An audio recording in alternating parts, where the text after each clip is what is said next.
Hello, I'm Dr. John Middleton. This is Family Life in the North Country. To start with, I have a question about some grandsons. It says, my grandsons, ages 11 and 9, seem to be deaf when it comes to me or my daughter trying to get them to be quiet. I'm told that most kids are that age are like that.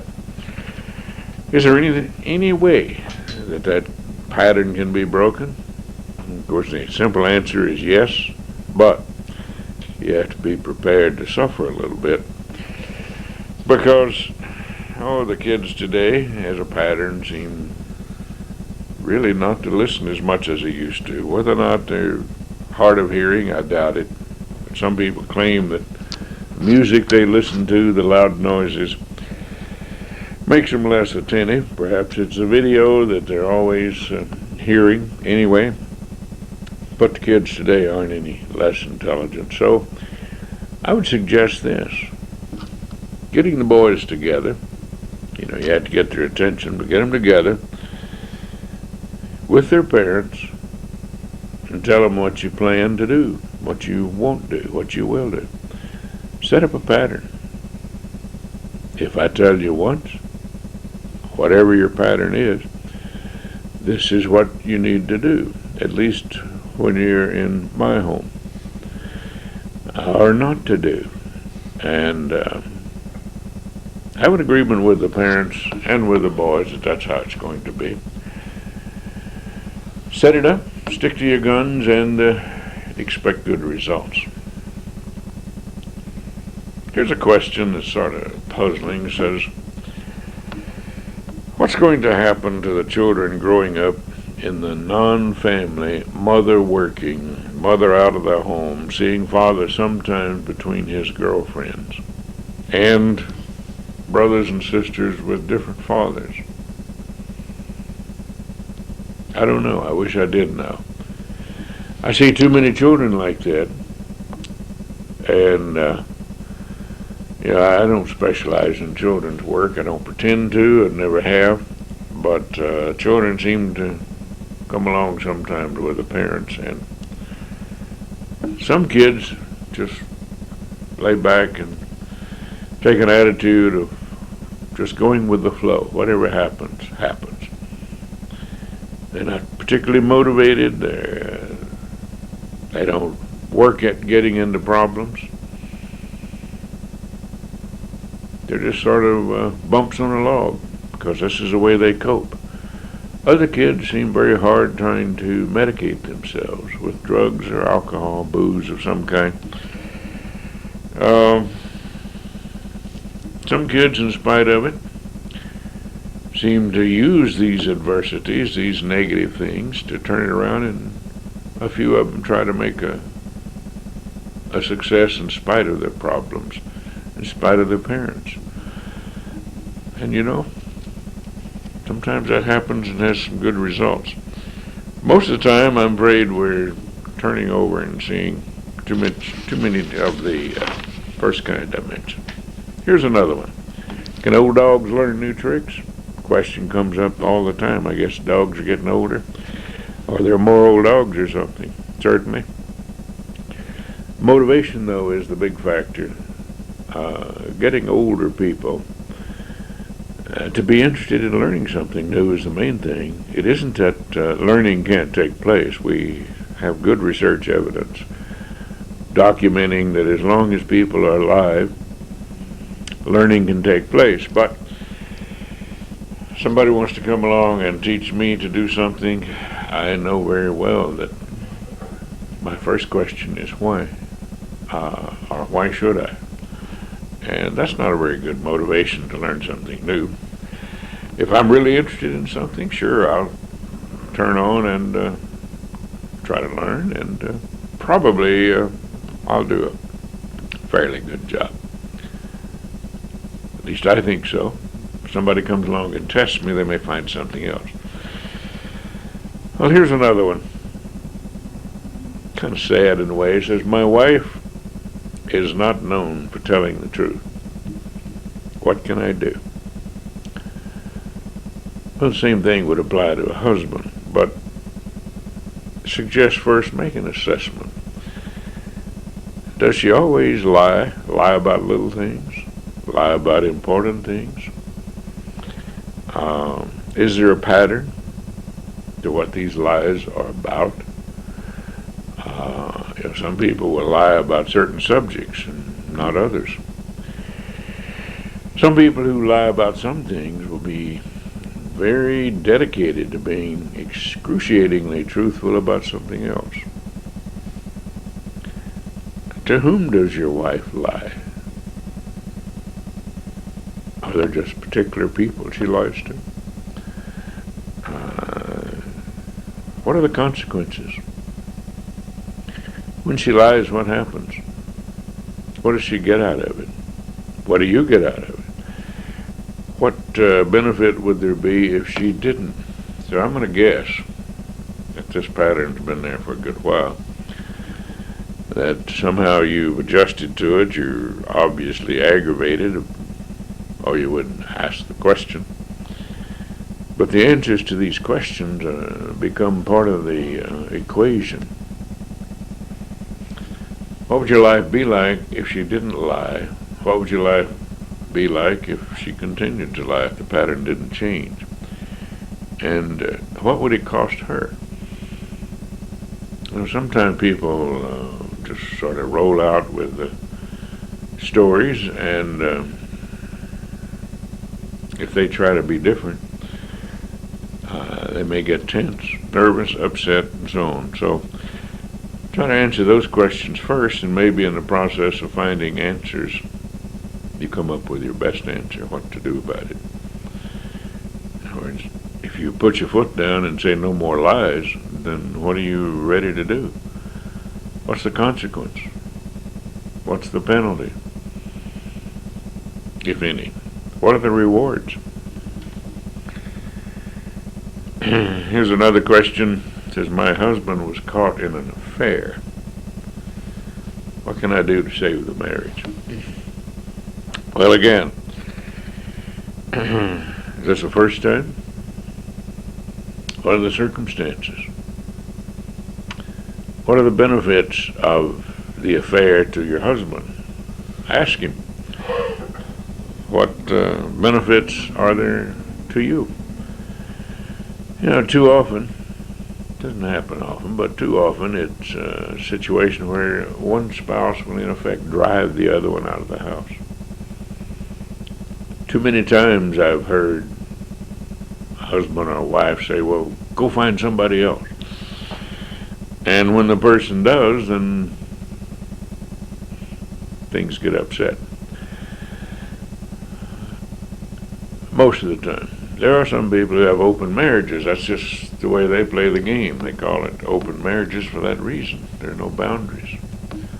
Husband will go off with women he wants, and the wife will go off with the men she wants. They come back at designated times.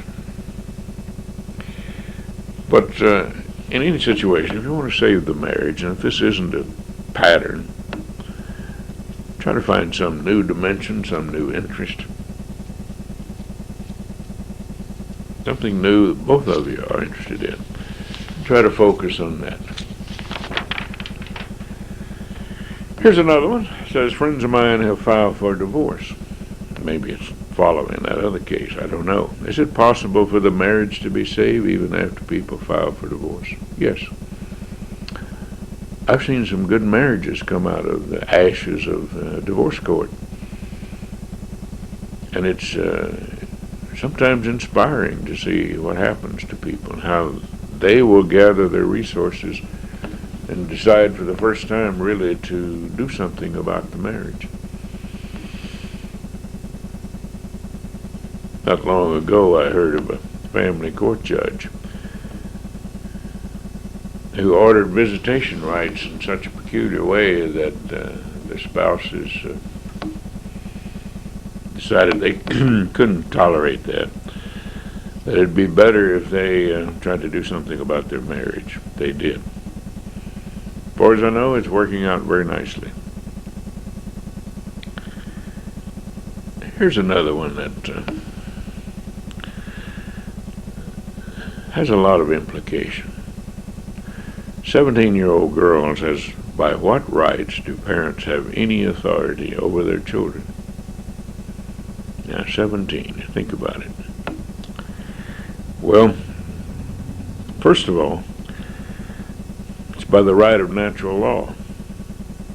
Infants are totally dependent, helpless. They can't survive without a parent or somebody acting like a parent. And the mother, before the days of the Industrial Revolution in technology, it had to be a mother because it had to be somebody who could nurse the baby. And the mothers were the designated people to really assure that children could survive. Well, that survival is where this authority comes from. The fathers were supposed to do their thing, protect and provide for the mother and the children, the dependents. But as the children grow, it's essential that they learn how to become adults.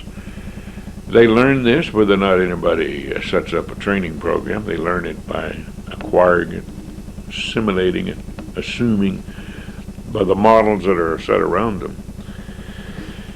And the parents go from being absolutely, totally in authority by necessity to, as children get older, to the stage where fewer and fewer orders or rules are laid down by the parents. And then ultimately the children leave the nest. To fulfill their own growth pattern, they have to leave and become independent. What we have is a pattern where dependency is being prolonged in the home. It's a social event in the sense that we require children to go to school. We have restrictive laws. So childhood has been prolonged in a way.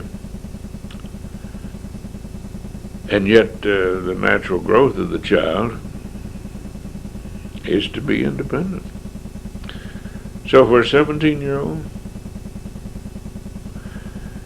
17-year-olds know that they can leave home if that's the inclination, they want to. But 17-year-olds aren't fully responsible under law for some things, yet they have authority to do other things.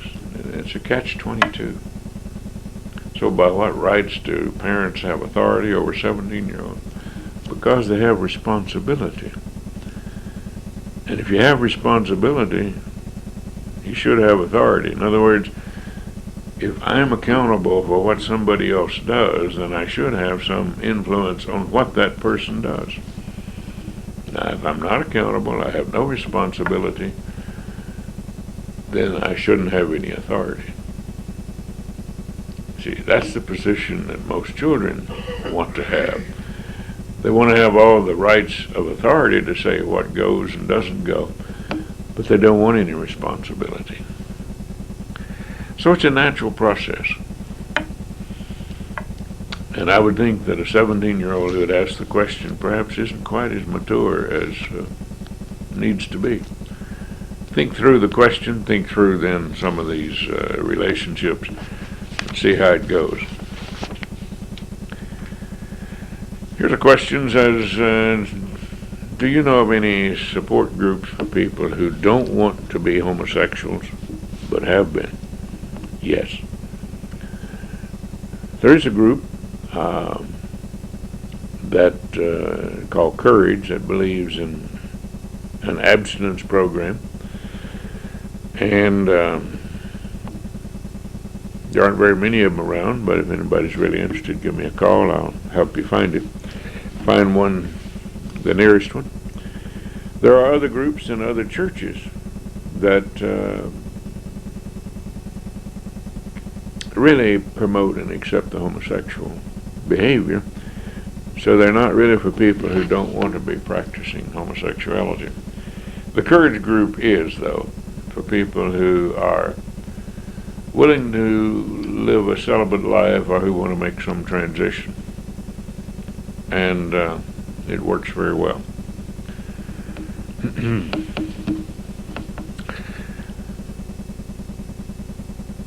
Dr. John Middleton, this is Family Life in the North Country. Have a good day.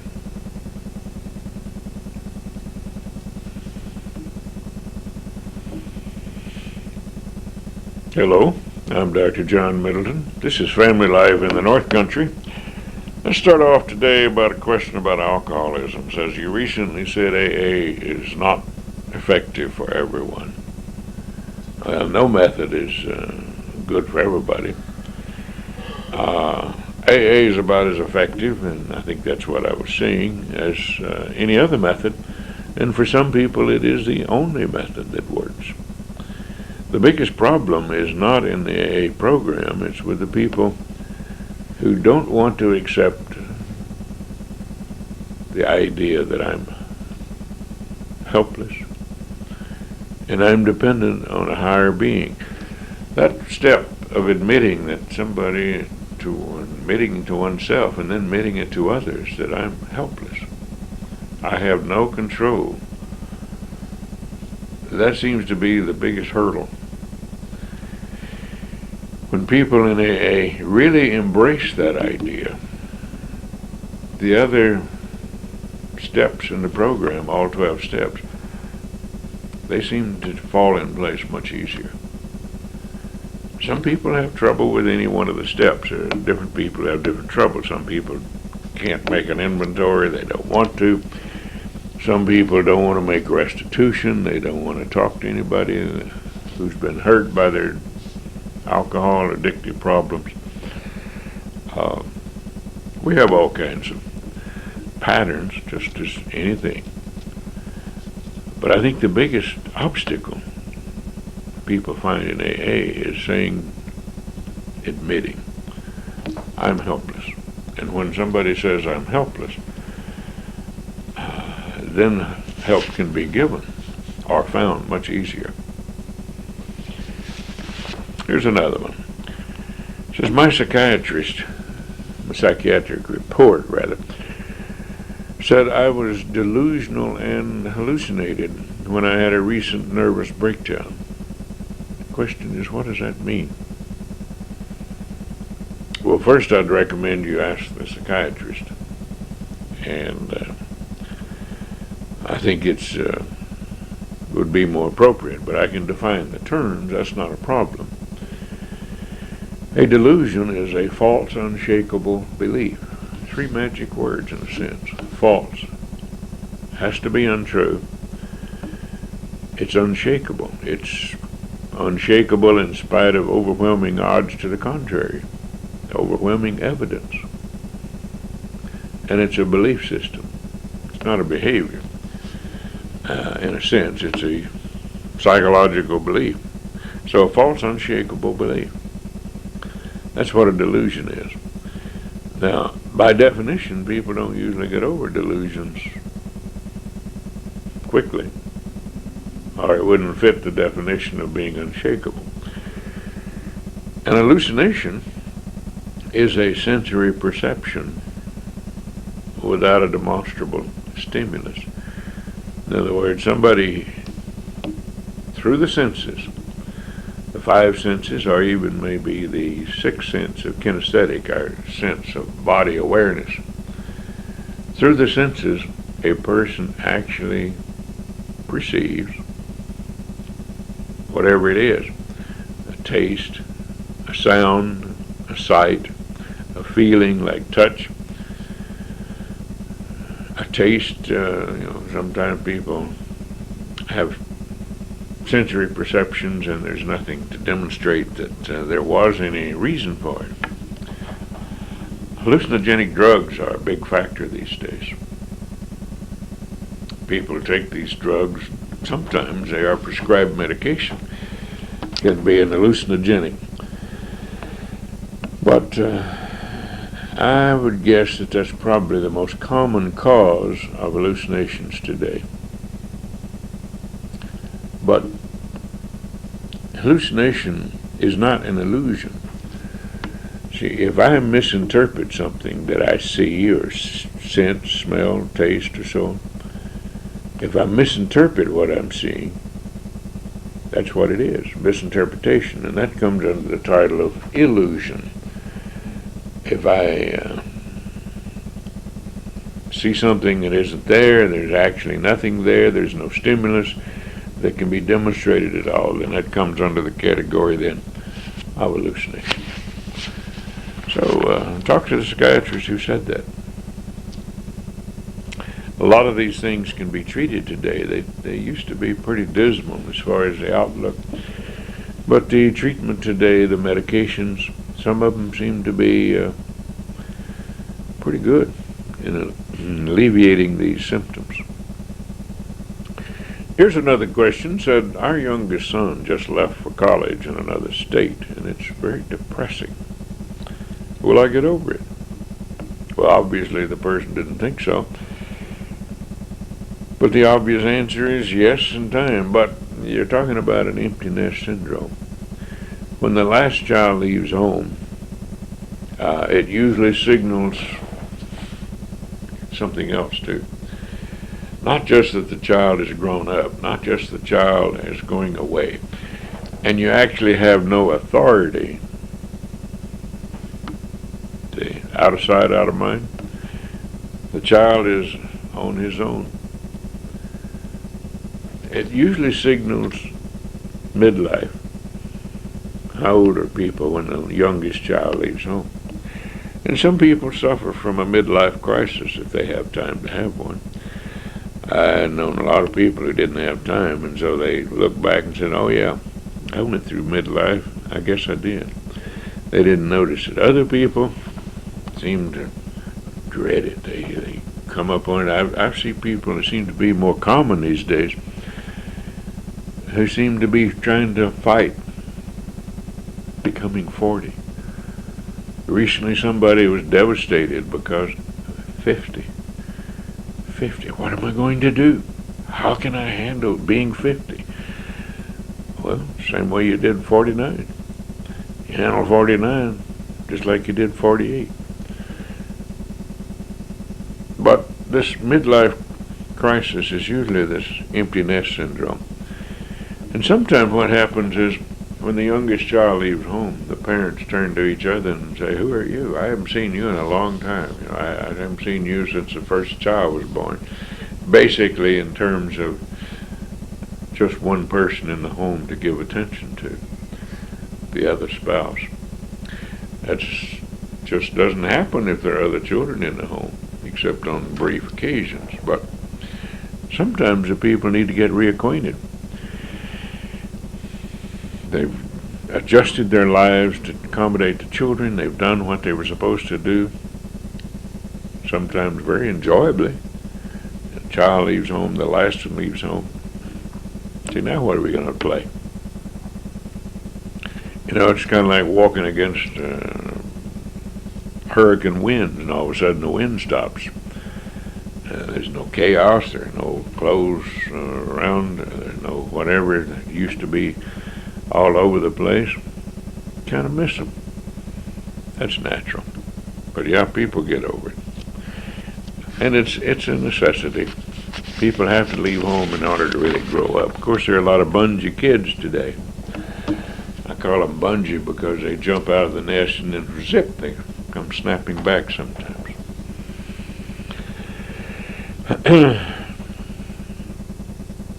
Here's a question that well, I hope I have time to answer. It says, I don't seem to have any authority anymore with my sons. Is that a common pattern today? Yes, it's common for fathers. The question was sent by a father.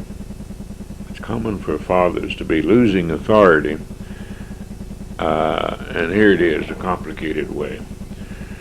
Typically, the father is respected, admired, feared maybe, because the father's role basically is to provide and protect. And when it was the sole function of the father to support, to provide, to protect, then everybody in the family revered the father in a sense. Okay, times change a little bit. What happens? When sons no longer are dependent on fathers, it's a natural pattern that they don't respect the father's authority as much because they're having authority of their own. When children are educated beyond what the father was educated, this is particularly true in the technological age today. Maybe the children know things the father really wasn't aware of technologically. Then that has an impact on respect. Mothers working out of the home. If the father is only a co-provider, then this respect for authority is divided. It's been a very consistent and early finding in sociology that the authority, the power, so to speak, of the breadwinner is proportional to how much dependency there was on that person. And it's true whether it's a male or female.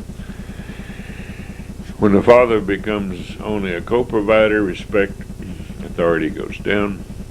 When he has nothing really to protect the family from, that he's aware of, and nobody else sees anything, then the respect and authority for the father goes down. Children today are also being educated. It's a natural process, but particularly here in the North Country, in the areas where the skills that they're learning are the skills that are the beginning stages of something else, aren't really employable in the immediate area. So the children are being educated in a sense of leaving home and moving away. That's much more than it used to be. Mobility is much more common. So people go for good jobs, high-paying jobs, higher than the father may have ended up making, or plans to end up making for his retirement. Some kids are starting off today, first job, making more money. You can see how that has an impact on the authority of the father. Question would be, what's the purpose of authority? Authority is based on respect. Authority means that your wishes are respected. Excuse me. There should be respect in the home regardless. There should be respect, not power. Power is something you have to exercise over very small children. You have to pick them up and move them, get them out of danger, put them in places where they're safe. Power, the ability, the capacity to effect immediate change. Power. Whereas authority is the ability to request, to order change. But an order is based on respect. Order based on power has a different pattern. And that's what too many people tried to do. And transition age is there. Sometimes fathers have a hard time adjusting to the fact maybe the son's stronger and bigger than they are. And so they fear the loss of power. Well, it's a natural thing. Men get old if they're lucky. And so if they're lucky, their sons, maybe even the daughters, will be much more powerful than they. That's a natural process. But the question, is it natural? Yes, it is a natural occurrence. But it's happening because of social changes. It's not a pattern that somebody set up and says, oh, we're going to change this. The changes started taking place before anybody, social engineers, so far as I know, really got into it. Yes, there are groups and there are people who are out here to try to change the father's role. I recall looking at the legislative manual of the National Organization of Women, and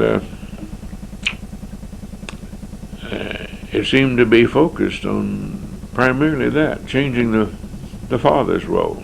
making the father redundant, making him useless, making men superfluous. Just something in the home on occasion was useful. And some men don't have a clue what they should be protecting the family from. The family needs protection today, I think, more than it used to. When a wolf or a bear or some marauder or even some bandits were out there, it was very clear what to protect the family from. Everybody could understand it. You could prepare for it or not. Today it's much less subtle. The need for protection is there, kind of like a chameleon, keeps changing colors. And some people are just mystified. They see things happening they don't like, particularly in family life, but they don't have a clue what to do about it. Well, I don't know who said it, but somebody said the devil's greatest accomplishment was to convince people he didn't exist. And I think that's a big statement. I wish I'd been smart enough to think that up. But perhaps it's true. I'm Dr. John Middleton. This is Family Life in the North Country. Have a good one.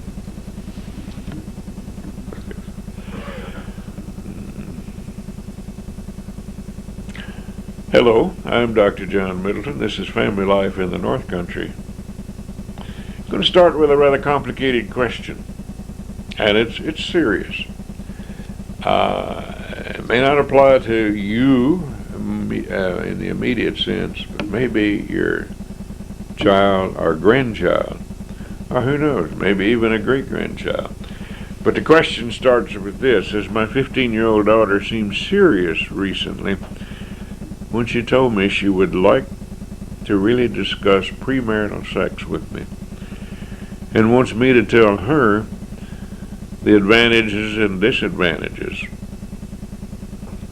other than just my saying, no, it's wrong. What can I tell her? Well, this is a serious question. It deserves an answer, so let's go for it. Hope you have time to answer it. Excuse me. First, I think it's well to consider, okay, it's right and it's wrong. You're going to make up your own mind about that. But if it's wrong, why is it wrong? What are the problems? Okay, let's look at it in terms of several different categories. We have the social problems, we have the physical problems, we have the psychological problems, we have spiritual problems. Let's look at all of them. We can do that. In the social problems, 15-year-old, 14, 13, whatever, same thing applies. Reputation. Social problems. People's reputation suffers, changes. Attitudes. Social problem not only about the person, but about the people around that person. Labeling. Labeling is easy. The social problems becomes a field of eligibles. Who's an easy target? Somebody on the make? Where's the target? The family itself. Family is a little society too. What changes take place there? Social problems. There may be some. Sometimes big ones. Sometimes it's hidden and secret and the other problem areas. The family may not even be aware of it. Let's go to the physical problems. The big one that everybody knows is pregnancy. Pregnancy. STDs. Sexually transmitted diseases. Health questions. You know, one of the STDs is AIDS, and it's pretty dangerous stuff. Physical problems. Transmission of these conditions. The pregnancy itself. is a life-changing circumstance. What to do, what not to do, what are the circumstances, and that has many ramifications, doesn't it? Over into the social, the physical, psychological, spiritual. Has many ramifications. Over in the psychological area, the self-esteem. What does a person think of herself or himself?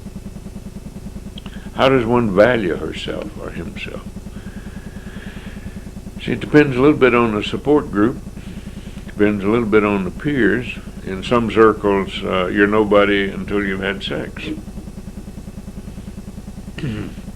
Some other group, you're nobody if you've had premarital sex. That's part of a social problem, isn't it? But it's how the person is perceiving self. People have a strong drive to be like those around them. And that's a favorite gimmick. I've heard it too often. The boy says to the girl, oh, everybody else does. You're the only one. Let's do what everybody else is doing. Anxieties come up. Anxiety over the physical consequences that I've already gone into. Depressions can occur. Uncertainty. Changing rules.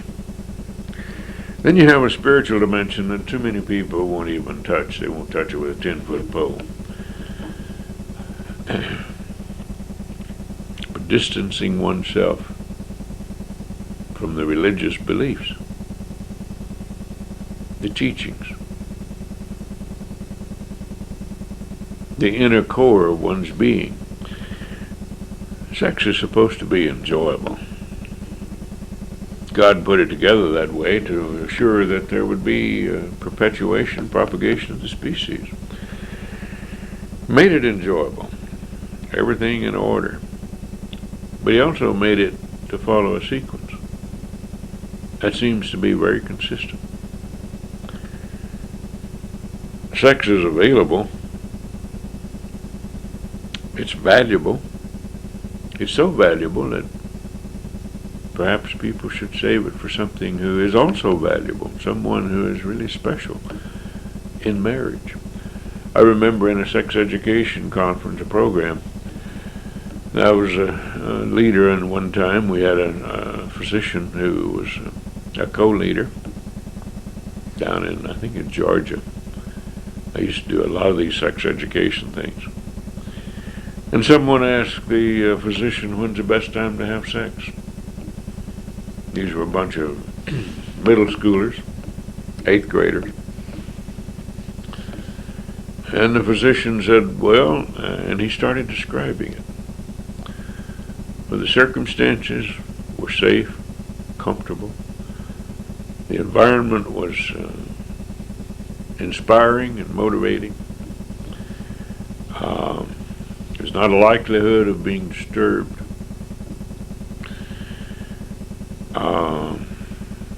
He talked about all of the physical circumstances conducive for having a very enjoyable sexual encounter. And the kids were just sitting on the edge of their seat. I remember watching. There were about 800 of kids in this auditorium. And then he said, and as far as I can tell, about an hour and a half after the wedding ceremony, when all that should be plugged in. And the kid, oh, but it was a very good answer. He got him to thinking. He was saying everything that was factual, true. So when this 15-year-old says she wants to talk seriously about the pros and cons, virginity is a one-time. You lose it, it's lost. Chastity, however, is renewable. That's a renewable resource. Everybody likes renewable resources these days.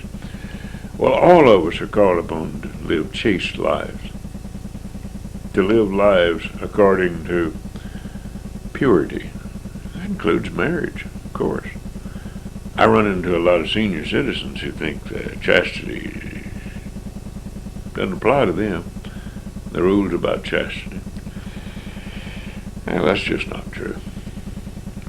As far as I know, the Decalogue, the Big Ten, the Commandments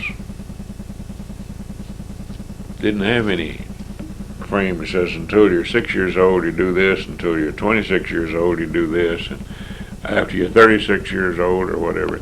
No, the basic social rules apply. And so I commend your daughter for wanting a serious discussion. Don't be afraid of it. Too many parents are afraid to enter a discussion like that with a child. They just rather be shocked. Sometimes the children aren't ready. I remember one time, in spite of all I thought I knew about sex education, talking with one of my boys. It was time to talk and have serious talk about this sort of thing. So when I got through with my little introductory kind of thing, he listened attentively, and then he said, "Dad, can I have some ice cream now?" He wasn't really interested at that time in what I was talking about. I had picked the wrong time. Abstinence programs really work. There's very good research evidence. In spite of what some people say in schools, in spite of what Planned Parenthood groups like that seem to portray, SECAs, sex education information, so on in the U.S., abstinence programs really work. They are available. And more young people are making use of them. You know, people who jump in bed right off in a relationship don't develop deep commitments compared to people who restrain themselves, who let a relationship unfold. The deeper commitments, which is good for marriage, good for the children of the marriage, good for every person involved. Deep commitments don't come from jumping in bed. That's a real no-no. And it's never too late to start again. Well, here's a question. Says a friend fell for his email chat room pal. He's serious about leaving his family and going to see her. Have you ever heard of that? Unfortunately, I have. I worked with some people, and so far they didn't turn out well. You know, the imagination, the fantasy world kind of runs wild, plugged into email things. I remember one person who was describing it to me, was so infatuated on email, even went way off to another state to meet this ideal person. Well, it wasn't one of these cases the person wasn't attractive when he first saw her, but it turned out that she had all the same baggage that his wife had. She had a house to clean. She had children to take care of. She had the usual problems that go along with being a mother in a household. And so both of them were caught up in this fantasy. They had the wisdom to look at it, see what things really were. He'd want to trade one set of problems for another and the advantages of his own family. Well, he did for a time, but things worked out. These flings. I've known some kids who were afraid to make social contacts in their home environment and went off to some other place to make social contact to get a girlfriend. So far, I haven't had any haven't had any girls or women who left home for that, but men. I guess it's sort of like seeking your fortune, like in the old days. Go west, establish yourself, like the people who settled this country came over from different parts of Europe, different areas. And after they got here and settled down a while, then there were always those people who wanted to move again. It's hazardous. Some made it, a lot of them didn't. It's a peculiar kind of thing, this email business. Here's another question. It says, can someone really forgive someone, and how do you know? Well, forgiving is a complicated thing. Yes, you can forgive. But most people have, it seems strange to me, but most people have a lot of trouble forgiving. Because they don't really, I think, they don't really think through what it is. Perhaps it's an act of faith. If I have been wrong, somebody has done something to me that's serious, whatever it is, physically or embarrassing or socially or psychologically. If my pride has been hurt, whatever. If I forgive that person, then I don't need to talk about it anymore. I'm not going to go around saying, hey, you know what so-and-so did to me, but I forgave him. That's not forgiveness. That's bragging about yourself. Oh, I'm big enough to forgive. That's a problem. Some people won't forgive others unless that person asks for it. Well, I'm not going to forgive him. He hasn't asked me for forgiveness, or her. She hasn't asked for it. Why should I forgive?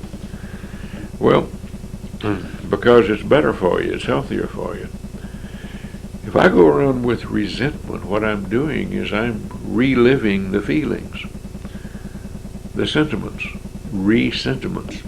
I'm re-feeling, and I'm therefore stirring up this anger or whatever it is that happened, and my reaction to it, I'm stirring it up again.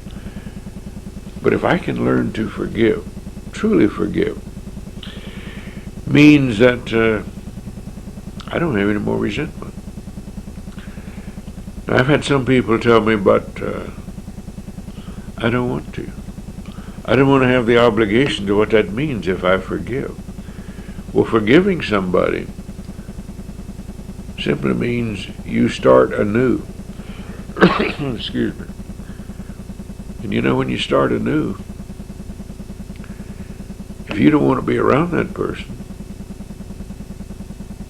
you don't have to be. Most people can make a decision about choosing to be with a person who hurts them. And it's self-preservation to stay away from people who hurt you. But it's also self-preservation not to carry that anger uselessly. If I hate somebody, the person I hate's controlling me. And I don't like that. That doesn't set well with me. But if I forgive that person, no longer controls me, I have then acquired new freedom. And forgiveness is really essential for us to move along in the world. I think that deserves a lot of deep thought for some people. Until another time, I'm Dr. John Middleton. This is Family Life in the North Country. Have a good one.